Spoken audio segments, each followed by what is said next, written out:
کہ 1962 میں عالم عرب میں ایک بچہ پیدا ہوا ہے کہ جو وہاں کا نقشہ بدل کر رکھ دے گا. یہ جین ڈکسن کی غالباً پیشن گوئی ہے. بہرحال مجھے اس کی پیشن گوئی سے کوئی دلچسپی نہیں ہے. میں تو جو احوال دیکھ رہا ہوں، یعنی اسرائیل کا قائم ہو جانا اور اس کے بعد اب یروشلم کا مسلمانوں کے ہاتھوں سے نکل جانا، اور اب گویا کہ وہ الملحمۃ العظمیٰ جو ہے تلی کھڑی ہے. کسی بھی وقت جو ہے یہ جو ہے وہ لاوا پھٹ سکتا ہے، آتش فشاں پڑ سکتا ہے. تو یہ تمام حالات ایسے ہیں کہ جن کی وجہ سے میں سمجھتا ہوں کہ ایک تو جو قرآن مجید کے اشارات میں نے آپ کو بتائے، 14 صدیاں 14 دن میں چاند کا پورا ہونا، والقمر اذا اتسق، 14 دن میں 14ویں کا چاند. اسی طرح اب یہ 14 صدیوں کے بعد یہ صدی جو 15ویں صدی ہے، یہ در حقیقت ظہور امام مہدی کی صدی ہے، اور یہ ہے آغاز وحی سے قبل کا واقعہ. کیونکہ حضور کی زندگی میں یہ جو دن آئے تھے 25 برس کی عمر سے لے کے 40 برس کی عمر تک، 25 برس کی عمر تک کی آپ کی زندگی بڑی مشقت کی زندگی رہی، بڑی محنت کی زندگی رہی، افلاس کی زندگی، تنگ دستی کی زندگی. این بچپن میں آپ بھیڑے بکریاں چراتے ہیں، علی قرابین، چند ٹکوں کے عوض، یہ حضور کے اپنے الفاظ، میں چند ٹکوں کے معاوضے پہ اب بھیڑے بکریاں چراتا. پھر آپ ذرا بڑے ہوئے، اس لیے کہ ابو طالب جو ہے وہ بہت ہی مفلس انسان تھے. سرپرستی تو وہ کر رہے تھے، لیکن واقعہ یہ ہے کہ پرورش کی ہے محمد رسول اللہ نے خاندان ابو طالب، اپنی مزدوری سے، اپنی محنت سے، اپنی مشقت سے. پھر آپ نے تجارت کرنی شروع کی ملازمت کی شکل میں. یہ سکن تھے. وَوَجَدَكَ عَائِلًا فَأَغْنَىٰ، پایا اللہ نے آپ کو کیا تندرست ہے، اللہ نے غنی کر دیا. غنی کس طور سے کیا؟ حضرت خدیجہ سے شادی ہوئی 25 برس کی عمر میں، جو عرب کی متمول ترین خاتون، ان کی اپنی فرمائش پر کی شادی ہوئی، انتہائی محبت کرنے والی. تو واقعہ میں آپ کو سنا رہا تھا کہ اس زمانے میں یہ 25 برس سے لے کر اور 40 برس کی عمر شریف کے مابین کبھی یہ واقعہ پیش آیا کہ حضور ایک دفعہ کہیں نکل گئے مکے سے باہر. مختلف وادیاں ہیں، پہاڑ ہے، پہاڑوں کے مابین وادیاں. ایک وادی میں آپ نے دیکھا تو قبیلہ آ کر پڑاؤ ڈالے ہوئے ہے، انتہائی مفلوق الحال، بھوک کی وجہ سے جسم سوکھ کر کانٹے گنے ہوئے، تن پر کپڑے نہیں. حالت دیکھ کر آپ آئے انتہائی ملول اور غمگین ہو کر، گھر میں آ کر چادر لے کر لیٹ گئے. اب پوچھا حضرت خدیجہ نے کیا پڑھتا ہے، کیا بات؟ آپ نے فرمایا میں گیا تھا باہر فلاں وادی میں، میں نے یہ دیکھا فلاں گھاٹی پہ قبیلہ ہے، پڑاؤ ڈالے ہوئے ہے، اور یہ حال. حضرت خدیجہ اور فرمانے لگے کہ میرے پاس دولت نہیں ہے کہ میں ان کے لیے مدد کر سکوں. سرمایہ تو حضرت خدیجہ کا تھا، آپ کی اپنی ذاتی دولت نہیں. اس پر حضرت خدیجہ نے فرمایا اچھا آپ چاہیے، اور بڑے بڑے قریش کے چند سرداروں کے نام دیے کہ ان کو بلانا ہے. حضور گئے، وہ سب آ گئے. اتنی دیر میں اتنا بڑا ڈھیر اشرفیوں کا حضرت خدیجہ نے لگا دیا کہ جب حضور آ کر بیٹھ گئے تو اس کے پیچھے چھپ گئے، اور پھر کہا ان سرداران قریش سے مخاطب ہو کر آپ سب لوگ گواہ رہے، میں نے یہ ساری دولت محبت کے حوالے کی، وہ جیسے چاہے اسے. تو ایسی بیوی جس نے ساتھ کیا. میں اگر اس موضوع پر چونکہ میرے کچھ خاص احساسات ہیں اس میں وہ بیان کروں گا تو پھر بہت وقت نکل جائے گا کہ حضرت خدیجہ رضی اللہ تعالیٰ عنہ کا کیا مقام تھا جسے آپ نے سے اکثر نہیں جانتے. ہمارے یہاں تو جیسے ہے گرفتار ابو بکر و علی ہوشیار باش، یا ابو بکر کی فضیلت رضی اللہ تعالیٰ عنہ اہل سنت کے نزدیک، یا اہل تشیع کے حضرت علی کی فضیلت اسی میں ہے، گرفتار ہے، اسی میں جھگڑا ہے. اسی طرح عائشہ اور فاطمہ کا جھگڑا ہے. ایک گروہ ہے کہ جو حضرت عائشہ رضی اللہ تعالیٰ عنہ کو بہت بلند کرتا ہے، اونچا رکھتا ہے. دوسرا گروہ ہے کہ حضرت فاطمہ رضی اللہ عنہ. لیکن یہ کہ حضرت خدیجہ الکبریٰ کا ذکر نہیں میں بہت کم ہے. بلکہ میں نے جب ابھی شاید 2-3 سال ہوئے جب میں گیا تھا ایران، اور وہاں کے اچھے مشاہدات میں سے تہران کے یہ بھی تھا کہ انہوں نے خالص خواتین کی یونیورسٹی پائی، اس کا نام رکھا ہے جامعۃ الزہراء. حضرت فاطمہ رضی اللہ تعالی عنہا کے نام پر انہوں نے یونیورسٹی پائی. تو جب ایک ملاقات میں ان کا وہ ڈاپ کا سٹاف وغیرہ جمع تھا یونیورسٹی کا، میں نے کہا کاش آپ نے اس کا نام جامعۃ الخدیجہ الکبریٰ رکھا ہو چوکے. میں نے کہا دیکھیے یہ سنیوں اور شیعوں کے مابین مدرسۃ العائشہ للبنات، یعنی جو بھی کوئی رکھے گا یہاں پہ مدرسہ بنائے گا سنیوں میں سے، خاص طور پر اہل حدیث جنہیں عرف عام میں وہابی کہتے ہیں، وہ حضرت عائشہ کے نام پر مدرسہ پڑھے. بچیوں کے لیے مدرسہ حضرت عائشہ کے نام، شیعہ ہو گئے تو حضرت فاطمہ زہرا کے نام. لیکن حضرت فاطمہ کی والدہ حضرت خدیجہ صدیقۃ الکبریٰ ہے، ان کے نام کے ساتھ کبریٰ اس لیے جواب ہوا. صدیق اکبر، الصدیق الاکبر ہے حضرت ابو بکر رضی اللہ تعالیٰ عنہ. الصدیقۃ الکبریٰ جیسے حضرت مریم کے بارے میں آتا ہے قرآن میں کانا امہ صدیقہ، اس امت کی الصدیقۃ الکبریٰ حضرت خدیجہ رضی اللہ تعالیٰ عنہ. اور ایک بات راز کی ہے جو میں کہہ رہا ہوں، عام طور پر عام خطابات میں یہ باتیں نہیں کہی جاتی. مجھے تو محسوس ایسا ہوتا ہے کہ کہ اللہ تعالیٰ نے حضرت خدیجہ کی ذات میں حضور کو صرف بیوی کی وفاداری اور وفا شعاری اور محبت نہیں دی، والدہ کی شفقت بھی۔ حضور محروم ہوئے بہت ارلی عمر میں، والد کو تو دیکھا ہی نہیں، والدہ کی شفقت سے بھی بہت ڈرتا۔ عمر کا فرق اتنا تھا 25 اور 40 تک ہی۔ اور آپ کو معلوم ہے میری نانی میرے بڑے ماموں سے 13 برس پڑھی، 13 برس میں ان کی ولادت ہو گئی تھی، اور عالم کا معاملہ تو اور گرم ماحول کا تھا۔ تو کیا 15 برس کی عمر میں حضرت خدیجہ کی اولاد نہیں ہو سکتی تھی؟ اگر وہ ہوتی تو کیا وہ حضرت عمر حضور کی ہم عمر نہ ہوتی؟ اس حوالے سے چنانچہ ایک واقعہ میں آپ کو اور سناتا ہوں۔ ایک مرتبہ حضور صلی اللہ علیہ وسلم اسی طرح جو بھی نیا تجربہ تھا عالم ملکیت اور عالم بشریت کے درمیان اتصال کا، اور جس کی وجہ سے ایک خوف کی سی کیفیت، ایک تشویش کا سا انداز، تو حضرت خدیجہ نے ایک مرتبہ یہ کہا کہ اچھا اب جب وہ آئے وہ فرشتہ ہے یا کیا ہے، وہ بدرو ہے یا کوئی واقعتاً فرشتہ ہے، جب بھی وہ آپ کو نظر آئے تو مجھے بتائیے۔ حضرت جبرائیل آئے، حضور نے فرمایا وہ آگے، اب ذرا نوٹ کیجئے، حضرت خدیجہ نے اپنے بال کھول دیے، اپنی آغوش پہ حضور کو لے لیا اور پوچھا کہ کیا اب بھی نظر آ رہا ہے؟ فرمایا نہیں۔ فرمایا یقیناً یہ فرشتہ ہے، کوئی بدرو نہیں ہے، فرشتہ ہے جس نے حیا کی ہے، اگر کوئی بدرو ہوتی تو غائب نہ ہوتی۔ اب آپ اندازہ کیجئے عظمت فکر، سوچ کا، آپ کے فکر کا، شعور کی بلندی کا۔ بہرحال سن 10 نبوی کا تذکرہ کر رہا تھا، حضرت خدیجہ کا انتقال، ابو طالب کا انتقال، جو ایک پروٹیکشن، ٹرائبل زندگی میں پروٹیکشن، جیسے کہ آج ہی میں پڑھ رہا تھا کہ جو بھی پہلا ایک معاہدہ اوس و خزرج کے درمیان جو مسلمانوں نے یثرب کا اور پھر مہاجرین کو ساتھ شامل کر کے حضور نے کروایا تھا، اس میں یہ شرط بھی تھی کہ اگر کوئی ایک مسلمان بھی کسی کو پناہ دے دے گا تو وہ سب کی طرف سے شمار۔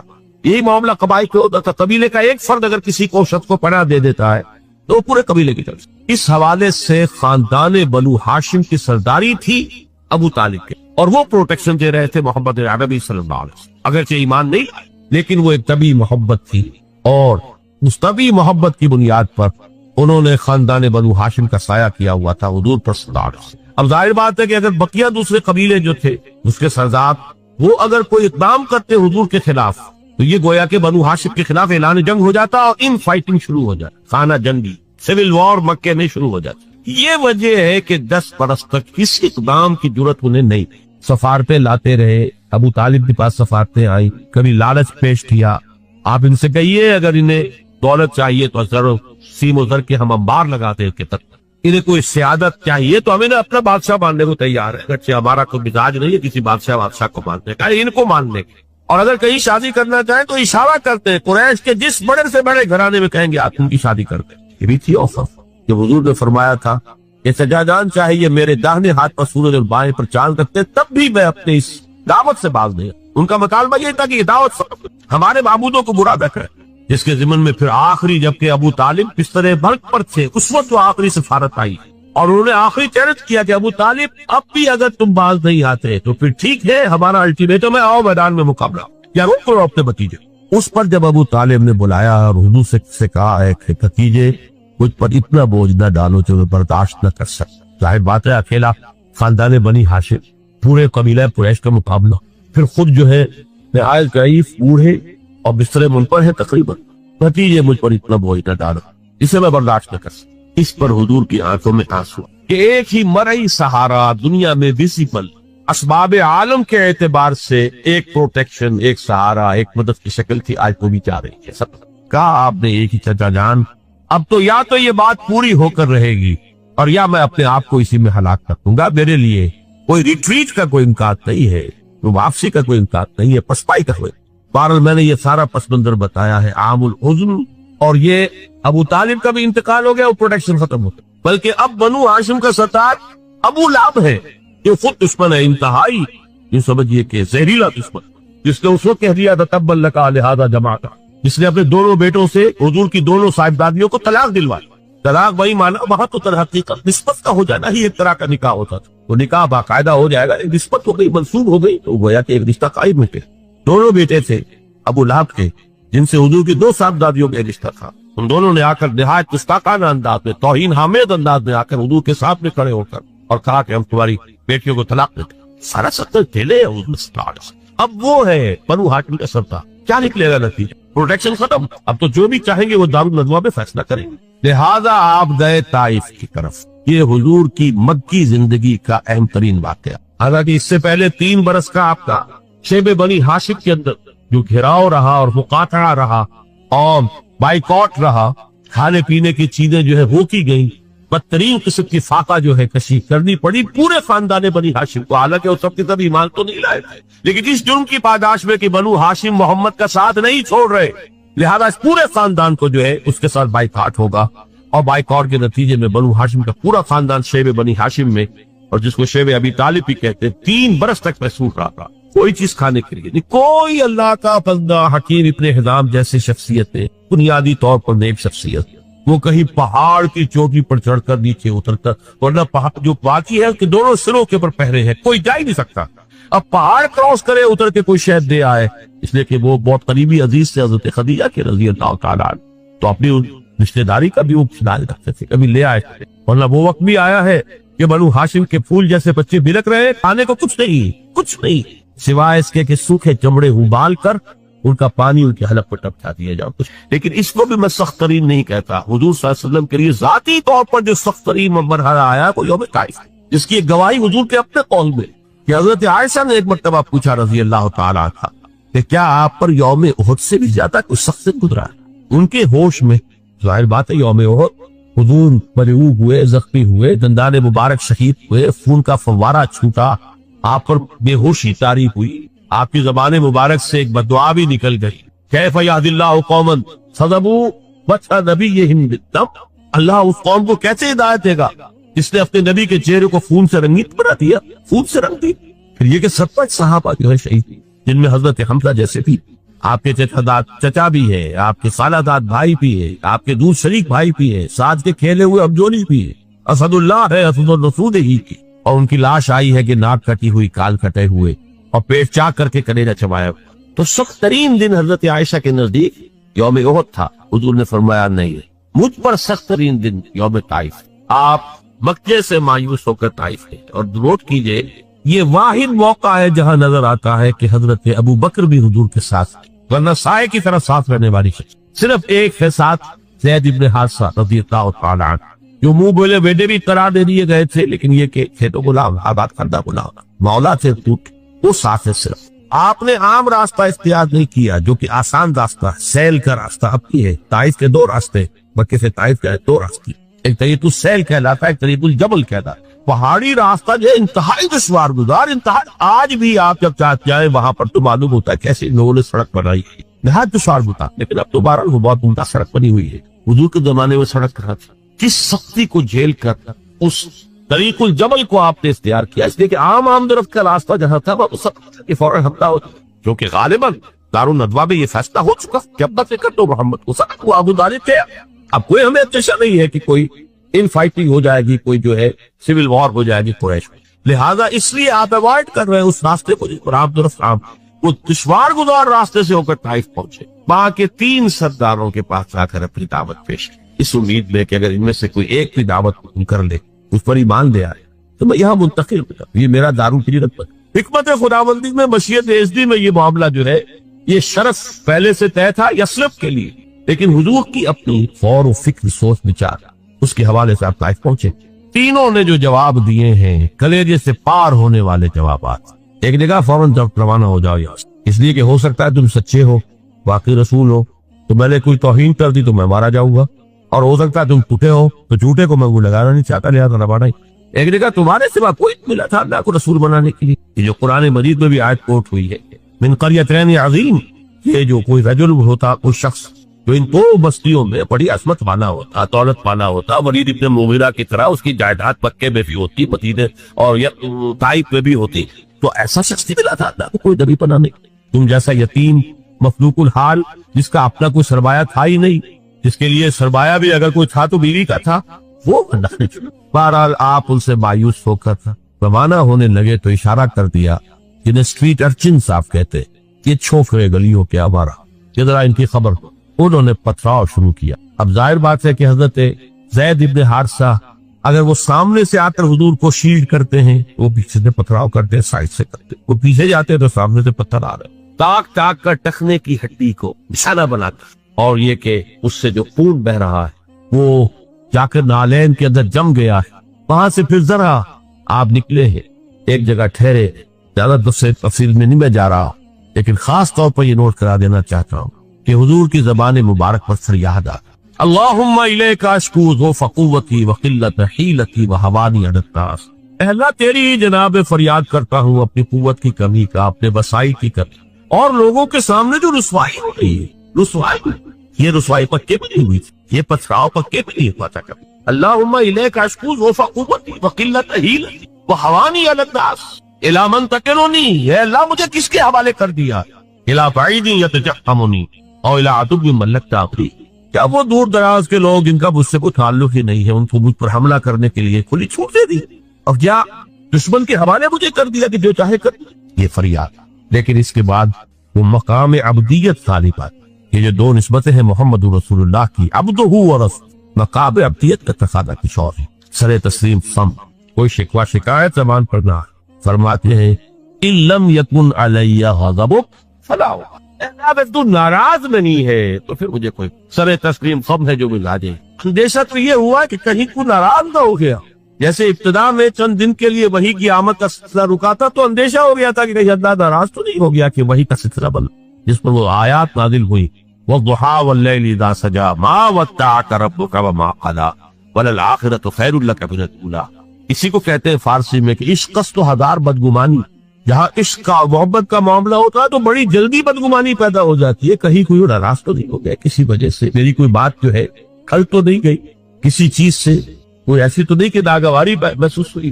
تو ان لم یکن علی غضب فلا ابالی, اگر غضب نہیں ہے تیرا, ناراض نہیں ہے تو پھر مجھے کوئی پرواہ نہیں. اعوذ بنور وجهک الذی اشرقت له الظلمات, میں تیرے چہرے عظمت کی اس ضیاء اور نور کی پناہ میں آتا ہوں کہ جس سے تمام اندھیارے جو ہے وہ دور ہو. بہرحال وہاں سے جب واپس آئے ہیں تو نوٹ کیجئے ٹرننگ پوائنٹ ہے یہ, اس لیے کہ یوم طائف ایک اعتبار سے کلائمیکس ہے, ذاتی اعتبار سے محمد الرسول اللہ صلی اللہ علیہ وسلم پر ابتلاء اور آزمائش اور امتحان اور سختی کا نقطہ عروج, کلائمیکس. اور اسے مولانا منادر حسن گیلانی رحمۃ اللہ علیہ نے اپنی تصنیف النبی الخاتم میں ٹرننگ پوائنٹ قرار دیا. اس کے بعد سے اللہ تعالیٰ کی طرف سے خصوصی پروٹیکشن, اللہ تعالیٰ کی طرف سے خصوصی حفاظت جو ہے حضور صلی اللہ علیہ وسلم کو حاصل. لیکن یہ کہ فوری طور پر طائف سے واپسی کے بعد معاملہ یہ ہوا ہے. عالم اسباب میں حضور کا معاملہ یہ تھا کہ آپ داخل نہیں ہو سکتے مکے میں, کیا کریں, وہاں قتل کا فیصلہ ہو چکا, داخل ہوں گا تو قتل کرتے. اور جب دارالندوا میں فیصلہ ہو چکا ہو تو کوئی اس کے اوپر جرم نہیں, کوئی اس کے اوپر الزام نہیں, کوئی مقدمہ نہیں بنے گا. طائف گیا تھا خالی ہاتھ لوٹا. عالم اسباب, اب نوٹ کیجیے جو نقطہ میں واضح کرنا کہ حضور کی ساری جدوجہد عالم اسباب میں قدم بہ قدم زمین پر چل کر ہوئی. عالم اسباب کے وہ استعمال کرتے ہوئے ایک مشرک کو, کافر کو پیغام بھیجتے ہیں, اگر تم مجھے امان دے دو, اپنی امان میں لے لو تو میں مکے میں آ جاؤں. تو جو میں بتا چکا قبیلے کی بات یہ ہوتی ہے, ایک سے امان دے دی تو سب کی طرف سے امان. اس نے انکار کر دیا. پھر زید ابن حارثہ کو دوسرے کے پاس تھے, اس نے بھی انکار کر. تیسرا شخص اس شریف النفس کا مطعم بن عدی, اس کے پاس جب پیغام پہنچا اس نے کہا ٹھیک ہے آپ میری امان میں آ جائیں. آپ نے فرمایا یوں نہیں, آپ لے کر جاؤ. اس کی وجہ کیا کہ میں اگر ایسے ہی مکے میں داخل ہو جاؤں فوراً مجھ پر حملہ کر کے ختم کرتے تو لوگ تو کہنے ہمیں کیا پتا تھا کہ خود بن عدی نے امان دی, لہذا آؤ اور لے کر جاؤ. اس طرح کے اسباب جو ہے دنیاوی, یہ عالم اسباب ہے, اور یہاں جو جدوجہد کرنی ہے اس عالم اسباب کے اندر رہتے ہوئے کرنی ہے. ان اسباب کو بروئے کار لا کر کرنی ہے, انہیں استعمال کر کے کرنا. لہذا آپ نے ایک مشرک کافر کی امان لینی قبول کی, اور پھر وہ مطعم بن عدی آیا ہے ہتھیار سجا کر, 6 بیٹے ساتھ لے کر, 6 بیٹے ہتھیاروں سمیت, اور کہتا ہوا میں نے محمد کو امان دی ہے, آج سے محمد کی امان میں, تب مکے میں جا. یہی وجہ ہے کہ حضور کو اتنا پاس تھا اس کے اس احسان کا. غزوہ بدر میں جب 70 قیدی قریش کے حضور کے ہاتھ میں تھے, اسیران بدر, حضور نے فرمایا تھا کہ اگر آج مطعم بن عدی زندہ ہوتا اور وہ سفارش کرتا تو میں ان 70 کے 70 کو چھوڑ دیتا بغیر کسی فکر. لیکن یہ کہ مطعم بن عدی کا اس دوران انتقال ہو چکا تھا, وہ اسی حالت کفر و شرک میں تھا. میں نے کچھ جھلکیاں آپ کو دکھائی. یہ 10 برس ہیں. حضور کا جو انقلابی جدوجہد کا عرصہ ہے وہ 20 برس کا. عرب میں انقلاب کی تکبیر جو ہے سن 8 ہجری پہ ہو گئی. مکہ فتح ہو گیا, طائف فتح, حنین میں فتح حاصل ہو چکی, عرب میں انقلاب ہو گیا. لہذا 12 برس مکے کے اور 8 برس مدینے کے ثابت کر لیجئے 20 برس. ان 20 کو 2 حصوں میں تقسیم کیجئے، 10 سال ادھر 10 سال ادھر. پہلے 10 سال کا حاصل یہ ہے جو میں نے آپ کے سامنے رکھ دیا کہ کل 125 یا 150 افراد ایمان لائے. آپ کی یہ حیثیت نہیں تھی کہ آپ مکے میں اپنے بل پر یعنی زون رائٹ آپ قیام کر سکتے، لہذا آپ نے ایک کافر اور مشرک کی امان کی. یہ ہے 10 برس کی محنت شاقہ کا. اگلے 10 برس میں وہ انقلاب جس تیزی کے ساتھ مکمل. اسی سال جب کہ طائف سے واپس آئے، حج کے ایام میں آپ پھر رہے ہیں مختلف وادیوں میں جہاں حاجی ٹھہرے ہوئے ہیں. یثرب کے 6 حاجی آپ کو مل گئے، ان کے سامنے آپ نے اپنی دعوت رکھی. وہ خزرج کے قبیلے سے تھے. مدینے میں یہودی چونکہ یہ کہا کرتے تھے کہ نبی آخری زمان کا ظہور ہونے والا ہے، ان قریب جو ہے آخری نبی کا ظہور ہوگا. اور جب ان کے جھگڑے ہوتے تھے اوس و خزرج سے یہودیوں کے، اور مار کھاتے تھے ان سے، جیسے بنیے اگر ان کا کوئی جھگڑا ہو جاتا تھا گاؤں میں تو ظاہر بات ہے مار تو ان کا مقدر تھی، ایسے ہی وہ مار کھاتے تھے. لیکن کہتے تھے کہ ابھی تو تم ہمیں دبا لیتے ہو، لیکن دیکھو نبی آخر الزمان کا ظہور کا وقت قریب ہے، جب ہم ان کے ساتھ ہو کر تم سے لڑیں گے تو تم ہمیں شکست دیتے. یہ کانوں میں ان کے باتیں پڑی ہوئی. لہذا جب حضور نے اپنی دعوت پیش کی، انہوں نے کڑنکیوں سے ایک دوسرے کو دکھا. معلوم ہوتا ہے یہ وہی نبی ہے جن کا ذکر یہود کا. تو اس سے پہلے کہ یہودی ان پر ایمان لیا تو ایمان لیا کچھ آدمی ایمان. اگلے سال انہوں نے چھوٹی بہت جو بھی دعوت دی ہوگی اس کے نتیجے میں پارا آ گئے. اب انہوں نے کہا کہ ہمیں کوئی مبلغ دیجئے، کوئی معلم دیجئے، مقری دیجئے جو قرآن ہمیں پڑھائے. آپ سے ہماری ملاقات اب 1 سال بعد ہوگی. یہ کہ عرب میں سفر کرنا تو آسان کام تھا، ہر وقت خطرہ قتل و غارت کا، قافلے لٹ رہے پٹ رہے. تو وہ تو جو مشہور حرم ہوتے تھے حج کے مہینے، ان میں امن و امان ہوتا تھا، کوئی کسی کو تنگ نہیں کرتا تھا، کوئی قتل و غارت کری نہیں. تو اگلے سال ملاقات ہوگی. تو آپ ہمیں دیجئے کوئی مقری پڑھانے والا. قرآن نام قرآن فال بنا میں من دیوانہ زدن حضرت مصعب بن عمیر کو حضور نے معین کیا، وہ سب جاؤ. وہ چلے گئے. کچھ عرصے کے بعد ایک اور کو گئی تھی حضرت عبداللہ ابن ام مکتوم نابینا صاحب. ان دو نے وہاں جا کر 1 سال میں جو دعوت اور تبلیغ کا کام قرآن پڑھایا لوگوں. حضرت مصعب کا نام ہی پڑ گیا المقری وہ آیا استاذ پڑھانے والا.